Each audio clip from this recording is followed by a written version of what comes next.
So yeah, let us continue. Today is the last session for ES301. So and then we are done. And I'm also. So in the last session, I told you we will discuss something or talk something about geophysical methods, yeah? Because geophysics or seismology is another very important tool when you are looking for ore deposits. It's not only for looking for ore deposits, it is also for understanding the dynamic or the geodynamic of this planet, because with seismology you can figure out, or you can additionally figure out how it looks like beneath our feet. So, and I gave you a small introduction in geophysical method during our ES106 class, and if you are checking there your old documents, then below we are distinguished between P waves, S waves, and surface waves. Yeah. So the P waves are the primary waves, the S waves are the secondary waves, and they are actually very important to trace out some features in the Earth's mantle.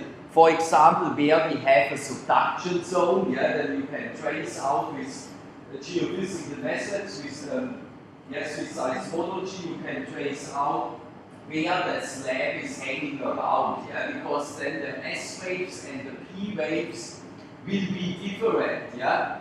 So, and how does this work? So, and that is now the addition thing for ES106. We have the P waves and the S waves. And these P waves and S waves, they have been calibrated in the lab, yeah? That means they have done some experiments, and by using these experiments, the P and the S waves have a certain velocity through a certain material, yeah? And the P waves are usually about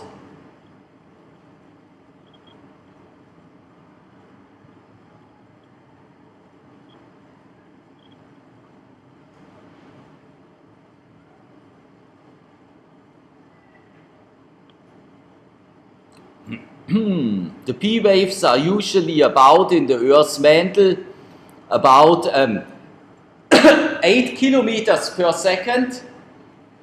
These are just some calculations which I have done because one can calculate everything. So, and the S waves are lower, and they are really having then a speed of about 4.5 kilometers per second. So why is this now important? I will give you some things from my own research. So, and I'm also doing some research at the Colorado Plateau in North America. And the Colorado Plateau is here.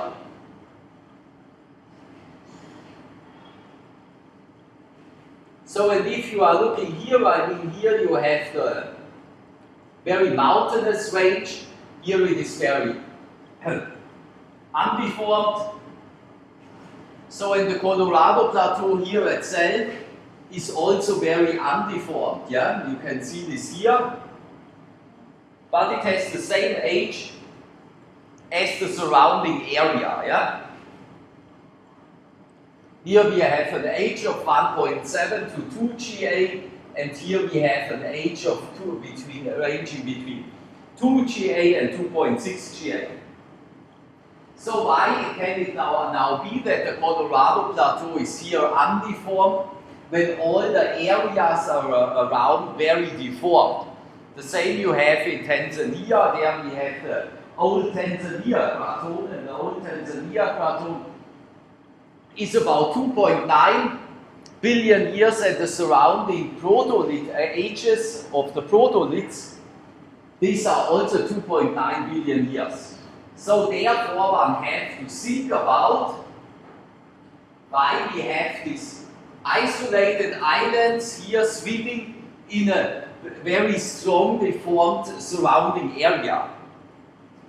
So, and if you are going back to ES106, I gave you also an introduction in plate tectonics, yeah? So, in classical plate tectonics, like Alfred Wegener has described it in 1912, there you have always the movement of plates. So, and there you have the collision of plates, or they are moving apart from each other, and then you know this by now, yeah? So, but this cannot explain such features that you have very undeformed rocks or very undeformed units surrounded by very deformed units. I mean, here this boundary is clear. There you have a collision, yeah? But this undeformed island swimming in a very strong deformed surrounding area can then only be explained by a third dimension, yeah? And the third dimension is just in the mantle. So, and you know by now, if you are studying the Earth's mantle, then you need rocks from the Earth's mantle, yeah? That is the symbol if you are going back to ES301, then we went to coral, and you saw everywhere these mantle nodules, yeah? And we collected a lot of mantle nodules, and I'm analyzing these mantle nodules to get some mineral chemical information about the Earth's mantle. So, in the same I have done in America, I went here to this volcano, and this is actually only a volcanic neck there, and this volcanic neck, you know by now also what a volcanic neck is, because you saw it during your ES106 field trip here on video, yeah? So, and in the US you have there also a volcanic neck, and that is called the thumb. So, and this is actually a very pragmatic description or a very pragmatic explanation, because such a volcanic neck looks like a thumb, yeah? So, and then I went there and I collected also these mantle nodules in the same way as we have done it in coral, yeah? So, and then you can analyze these mantle nodules, and then you get your mineral chemical information. So I will show you this later. I have written there or published there 2 papers, actually 3. So, and then the next thing is you are using or can construct such figures. So, and that is actually just a figure which I have constructed using this different mineral chemical information. I mean, I can calculate at which temperatures this xenolite has been formed and at which pressures, and then I can have here the depth, and here I have the temperature. So, and here this boundary, here we have a flat subduction, and here this boundary marks the boundary which I have shown you before. That is this boundary. So here we have a subduction zone. Here we have the boundary where the slab is then dipping down. So that is then here. These are your mineral chemical informations. These are just some calculations. And then you can, or I have then calculated such a PD pseudosection, and that is the PD pass. And the PD pass that is just constructed through our slab model. Then you can, I have calculated here the density for the given rock types, yeah? And the density, you know this by now as well, will then increase with depth. So the P waves will also increase with depth. The S waves will also increase with depth and with the temperature. So these are then just mineral chemical calculations, yeah? You can measure from such a mantle xenolite, you can analyze the mineral chemical composition from every mineral, and you know by now what minerals are inside. It's mostly olivine, autopyroxene, clinopyroxene, and then in Coro you had a little bit spinel inside. Here in these rocks from the Colorado Plateau, there you have these are not spinel lersolites, these are garnet lersolites. And if we are talking about a garnet lersolite, then these garnet lersolites are formed at higher pressures. Yeah? The low pressure lersolite is the plagioclase lersolite, then you have the spinel lersolite, and the high pressure variety that is the garnet lersolite. And if they are formed at high pressures, that means that they are formed in a depth more than 125 kilometers.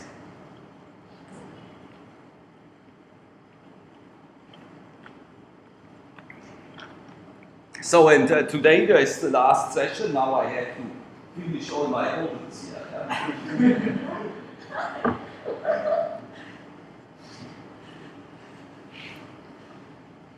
So, and here I have calculated the volume.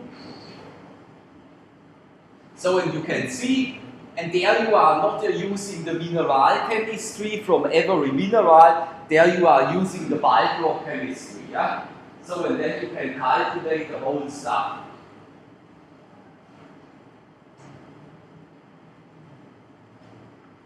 So, and there you can, this is just made by modeling.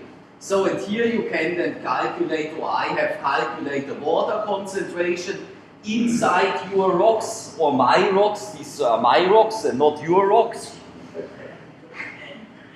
So, and with increasing depth and increasing temperature along this speedy path, the water concentration becomes lower and lower and lower, because the water becomes, due to dehydration reactions, removed from the rock.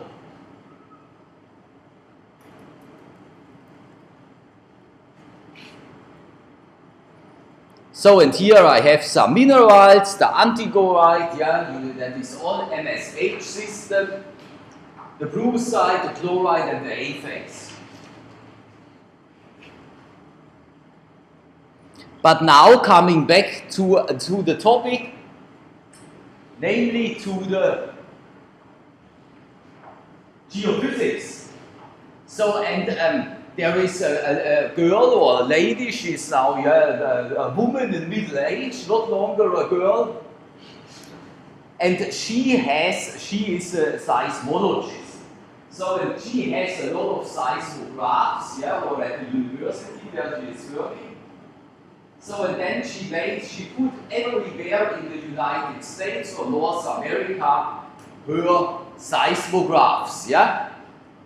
So, and she sent me then all this data, yeah, because I plotted then all these data, and she sent me all the data for the S waves. So, and now we have written here S wave velocity anomaly. And here everywhere we have the S wave velocity anomaly. So, and I told you before, in such a depth of 125 kilometers or something like this, we have normally the S waves are 4.5 kilometers per second. Yeah? Here we have the anomalies, and that is meters per second. So, and what causes the anomaly? So, because with this anomaly you can distinguish if there is if you have somewhere melt sheet, yeah, or if you have somewhere water, yeah. So, and this is the water, not the water from the tap. You have then just some OH or point effects in olivines, yeah, or you have some hydrous minerals. So, and if you have a melt sheet in the underground, like we have it in Manuel, yeah, because otherwise we would not heat up all this water, yeah. So then you get S-wave anomalies. So because if there is melt in the underground, then the speed from your S waves becomes lower. Or if you have a lot of hydrated minerals, then the speed of your S waves becomes also lower, and therefore we have an anomaly. So if you are looking at first for the figure A, so that is at MOHO depth, and you know from ES301 what the MOHO is. That is a seismic boundary, and that is named after the Yugoslavian geologist Mohorovic, and that is the Mohorovic continuity. It is in a depth of about 35 kilometers. So, and in a depth of about 35 kilometers, that is here we have the Colorado Plateau. In a depth of about 35 kilometers, we have here a positive S velocity anomaly, but only of about 44 to 45 meters per second, yeah? So that's nearly then the same as the value which you got in the experiment. So, and that means in the depth of about 35 kilometers here at the Colorado Plateau, we do not have a melt sheet, or we do also not have hydrous minerals. So the whole thing is very dry. So, and then we are getting slightly positive S velocity anomalies. So, but now we are going down in a depth of 70 kilometers. Here we have the Colorado Plateau, showing here on the scale. Then we have an S velocity anomaly of about minus 400 meters per second. Yeah. So then our speed is not like originally, let us say, if you are sitting here in a depth of about 70 kilometers, then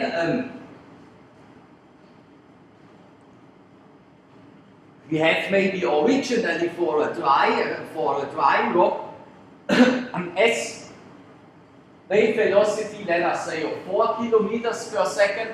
Now we have discovered here we have an S wave velocity anomaly of minus 400 meters. So then we have the 4 kilometers per second from the lab experiments. Yeah, that is the theoretical value for very dry condition without melt. Yeah. So now we discover the velocity anomaly of minus 400 meters per second. That means we have then 3.6 kilometers per second. Yeah. And then you know there is something. So and that could be a melt sheet, or it could be if you have too much water inside. So, and how are you bringing down the water in the Earth's mantle? That is by subduction, yeah? So, and there the water goes down.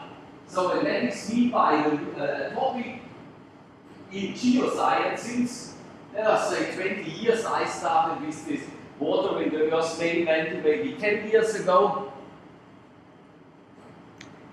And one can do calculation, you can pump the whole oceanic water, yeah, from all the surface water, you can pump down it 10 times in the Earth's mantle.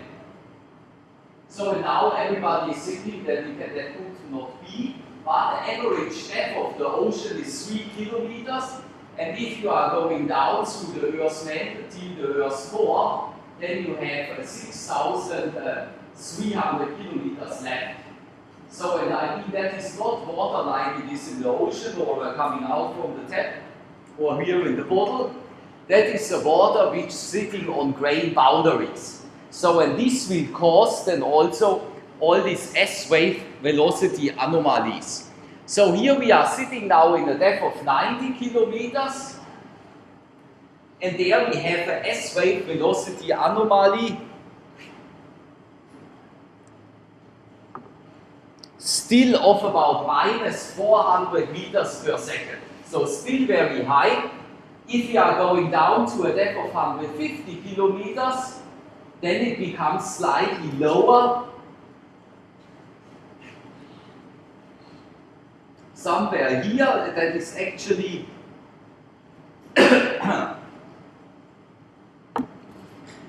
minus 100, yeah? So then that means if you are sitting in a depth of 150 kilometers, you have then again more dry conditions.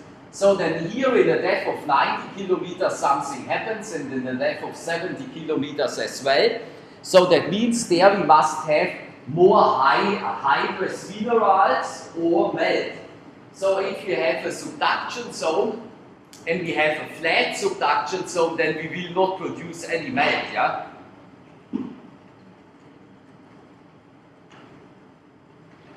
Then we will produce, or you will have, thermal erosion.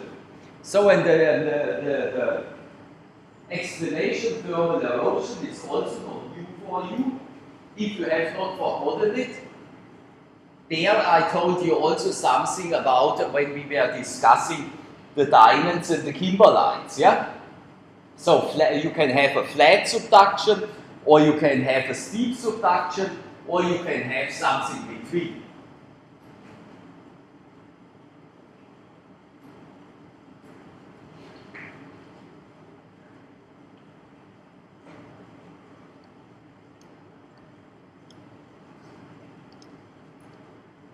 So, but now in my next publication from the Colorado Plateau,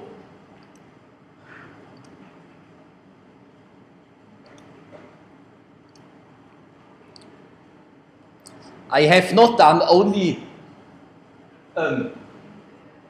mineral chemical or bulk rock chemical games. There I used them or studied also the rock samples itself. And this proves that we have there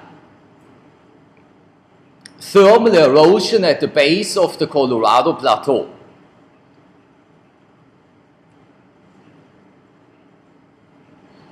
So here again, there I made just another picture. Here we have the strongly defolded mountain belts around. Here we have the Colorado Plateau, which is not deformed. So and then in this map I have also put in here, in this inset, here we have the Colorado mineral belt. So and that is also when you have a flat subduction and you have the release of fluid volatiles, then you can enrich somewhere else certain elements, yeah, that is important for the formation of ore deposits.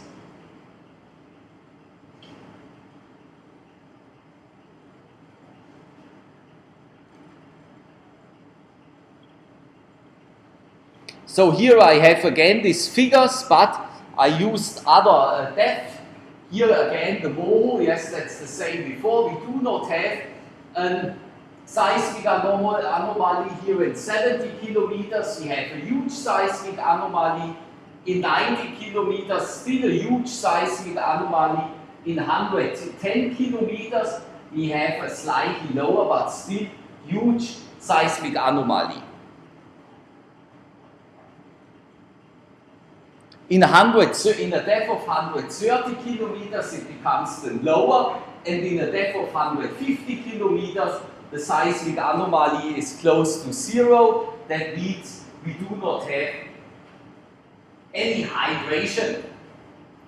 So and now one have plotted this all, but only by using these geophysical figures we cannot distinguish if this seismic anomaly is caused by hydration at the base of the continental lithosphere, or if there is a melt, yeah? So there you have then to study the rocks. But you know by now what is meant, you know by now what are P waves and S waves, yeah? And you know by now also what is a seismic anomaly, yeah? It's important, yeah? You know why this is important. So, and you know by now also what can a seismic anomaly cause, yeah? That is hydration at the continental, at the base of the continental crust. or you have melt. Yeah? So here in annular level, if you are checking there, it is melt. Yeah? Because with the hydration at the base of the oceanic lithosphere there, yeah, that is oceanic lithosphere, you cannot create a hot spring. Yeah? But you could also create, for example, a copper or gold deposit, yeah? Because due to the movement of your volatiles, then you can enrich certain elements somewhere else, and then you can form an ore deposit.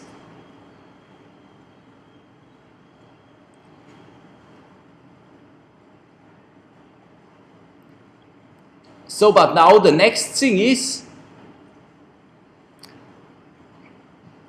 you have to study the rock samples. And there you are collecting them and then you are making thin sections, yeah? So, and here in these samples, these are garnet aerosolites, you have these caddy-fitting rings around garnet. So then you are, as a young researcher, you don't know what a caddy-fite is, yeah? So therefore you have to go to the internet and then you have to download some papers and then you can read, or you can just read it in one of your textbooks or whatever you have, what a caddy-fite is, and then you will figure out that a caddy-fite is an alteration product when the garnet breaks down, and that is due to hydration, yeah? So then you have the first sign, there was water. So, and then you can also just make such maps, only to show you what one can do. Here we have the silica distribution around. Here you have the magnesium distribution. Here you have the aluminum distribution. So, and now you are checking again your thin sections, and then you find here some late veins. So, in these veins, that is antigorite. So then you know by now from ES301 that antigorite is a polymorph mineral, yeah? So when the antigorite is formed at temperatures higher than 600 degrees Celsius. So then you have also the lysargite, that is also a certain time, formed at temperatures of about 400 degrees Celsius. And you have the chrysotile, which is asbestos, formed at temperatures lower than 200 degrees Celsius. In thin section, you cannot distinguish if this is an antigorite or a lysargite. Chrysotile you can distinguish. So, but such an antigorite, and here one can see the veins even better, yeah? That is an alteration product of olivine and or autopyroxene, yeah? So, and the antigorite is a mineral which contains a lot of water, you know this by now as well. Then you have here the next provement that water was involved, or water creates these seismic anomalies. So because if it would be by melt, then you would have some melt inclusions inside, and not an antigorite.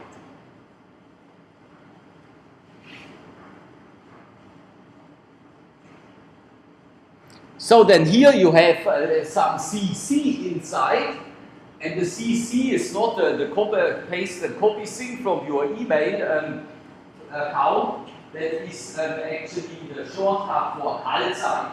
So if you have this veins calcite inside, then you know you have a fluid which was a mixture of water and CO2. Otherwise you cannot form a calcite. Yeah?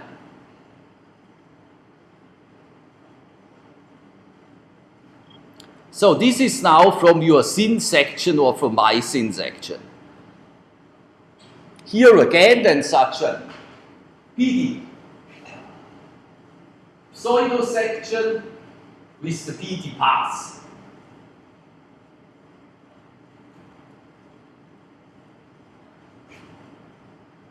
If you are checking your thin section, then you can see there are open cracks and there are totally embedded cracks, and you have inclusions inside. So if we have a totally embedded crack, then it is a crack which became later, which was open, and it became later annealed.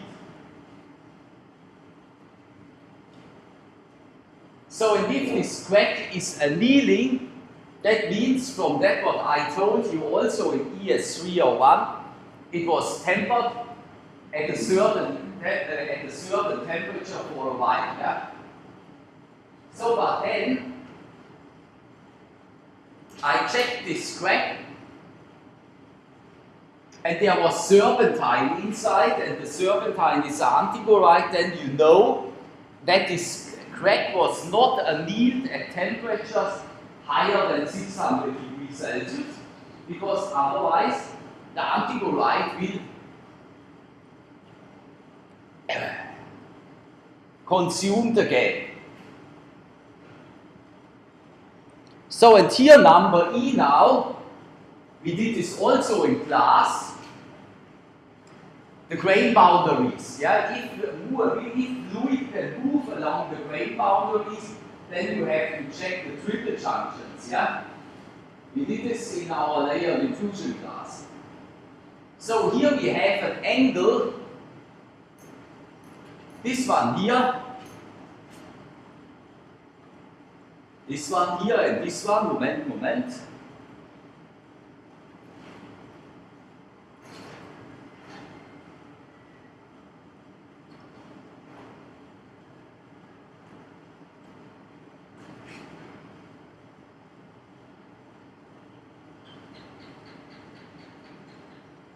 So this one here, and this one here, yeah, it is smaller than 60 degrees, and I told you then you can have an interconnected network of fluid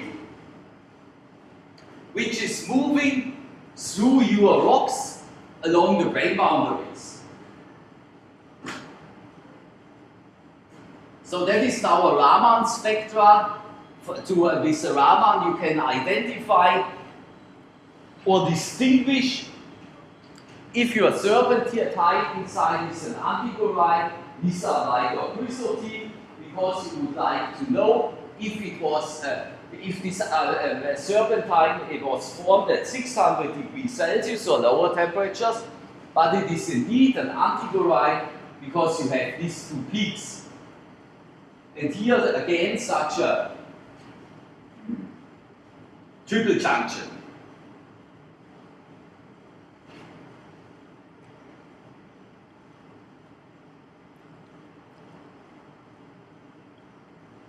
So, but now you would like to know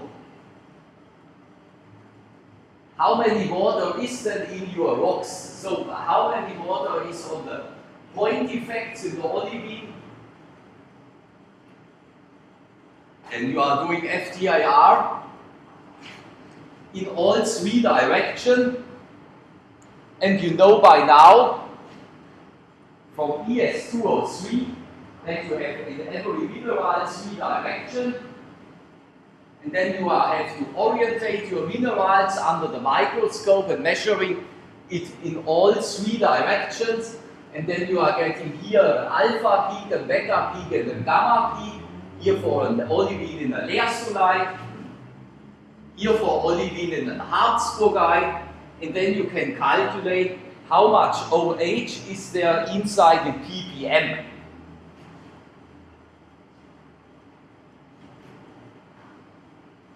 So when these polar figures, they will tell you something if your olivine grain is deformed or not.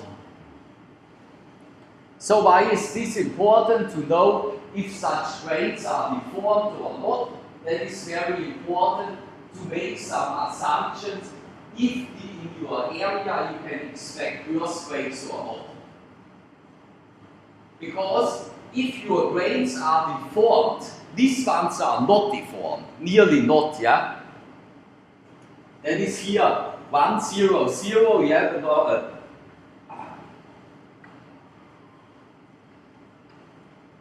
a totally undeformed olivine grain There the pole should be exactly like here, but this one is only a little bit deformed. 0, 1, 0, 1, 0 should be here, and this one should be here. So, but they are nearly not deformed because the polar figures from a totally deformed rocks, they are looking totally different.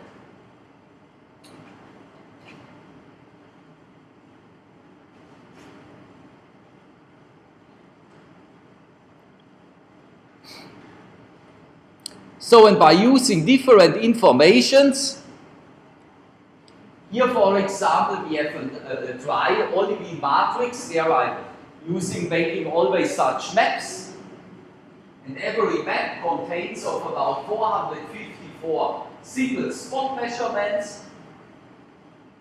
So, and then you can see that you have locally wet spots in your olivine grains, yeah, and this is just 40 microns. And in these locally small spots you have then higher water concentrations. So this is then along a grain boundary, a totally embedded crack, yeah? So then the water concentration goes up. So, and here we have it in contact to a serpentine, and then of course where the serpentine is, there our water concentration goes very, very up. So constructing such a model, that is just a map which I have drawn by hand. So we have here this mantle slab, and here we are getting our wet stuff inside. So in there we are producing the highest, or we could observe also the highest geophysical anomaly. So, but now the fact is, I told you at the beginning that the Colorado Plateau, here is the sun, is totally undeformed, and the surrounding areas are deformed. So, and then the interpretation is that you have just here a gap in your subducting slab, or the slab is has just broken away. So, and then you can have,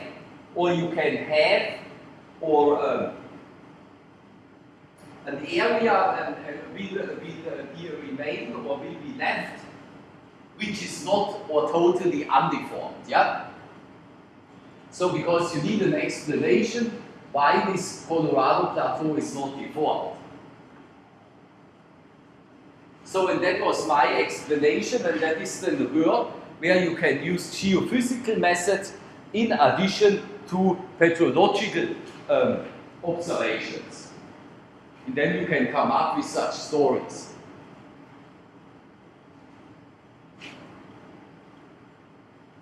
Yes, that is just the transition from olivine to the antigorite. Okay, so for you now, for the last class, for the last ES301 class in your life, I hope I will not see you again, yes? Then you should keep in mind the P waves, the S waves from this class today, and the seismic anomalies, and what can cause these seismic anomalies.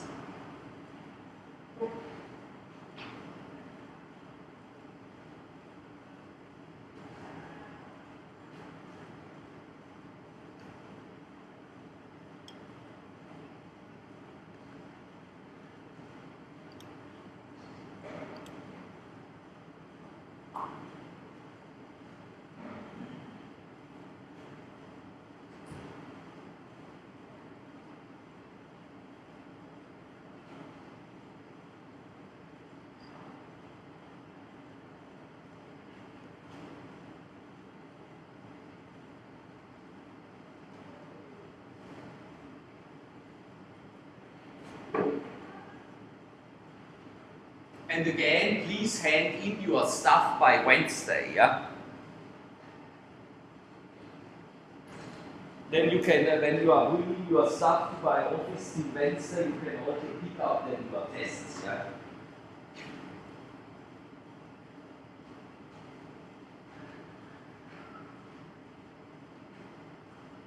Any questions?